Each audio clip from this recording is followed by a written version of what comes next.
there's many people that don't do any drugs that write fantastic stuff. And there's many comedians that are completely clean and sober that have done their best work once they got clean and sober. That's true too.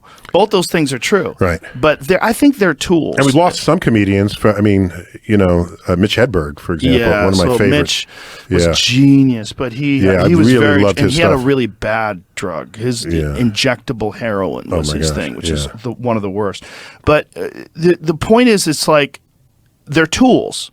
And I used to have a joke about it, like that marijuana is like any other tool. It's like a hammer. You could build a house with a hammer, or you could hit yourself in the dick if you're fucking crazy. And that's the problem with all sorts of things. They need to be managed responsibly, and people need to understand what the effects are, what the dosage is, and that's where science comes in. Okay, here's what I'll do.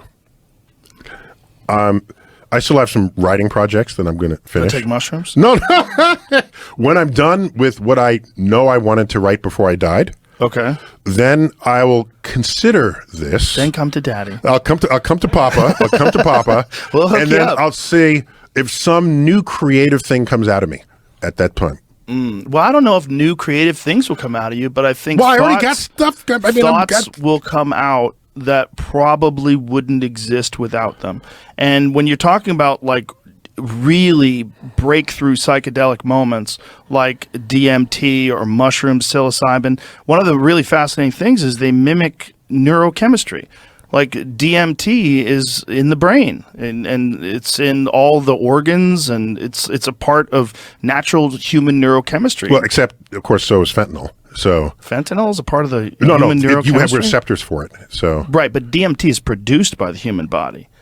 It's actually a thing that the body makes, and we don't know why. Right. And the really heavy duty psychedelic people think that in large doses, when you take it and have these breakthrough experiences, what you're doing is you're going through some sort of chemical portal. And this chemical portal is only available to people in these near-death experiences under extreme moments of stress, where they have like these moments where they go through the tunnel and the bright light and they meet God. I mean, how many of these would I have to see to be convinced that it's a reliable consequence of it? I think you would have to do it. Yeah, I think it's what this conversation is like talking to a person who's lived in an underground tunnel their whole life, who's dismissing sunlight.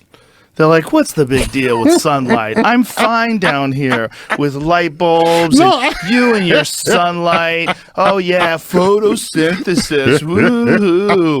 I've got hydroponics. So you're being a very effective drug pusher. But the drugs that I'm interested in are not dangerous. They're not ones that kill you. Like, I've never done cocaine. I've never done heroin. I've never done amphetamines. I'm not interested in those. Does cocaine kill you? I don't kill you. It can. It can if you're rich enough. Well, it certainly can kill you today because so much of it is laced with fentanyl. Oh, yeah. Which is one of the #1 killers of young people, unfortunately, is fentanyl contamination of drugs.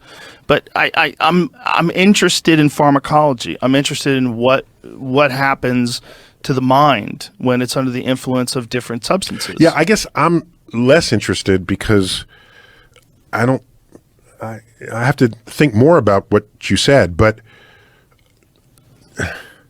look at how people misinterpret reality when they're not on anything. It's a good point, and it's another good point is there's many people that failure under of the influence eyewitness of those testimony drugs, just to say what actually happened. Sure, and that's under scary. extreme duress. That's people end up terrifying. in jail because of that for the rest of their lives. Yes. Listen, I've had many conversations with people on this podcast about that because I've worked with my friend Josh Dubin, who was originally an ambassador for the Innocence Project and has done a bunch of stuff on his own where he's gotten many people out of jail. An Innocence Project even has to exist in this world is itself a travesty. Well, I'm hoping that with science, there's going to come a time where we can actually read the contents of people's minds.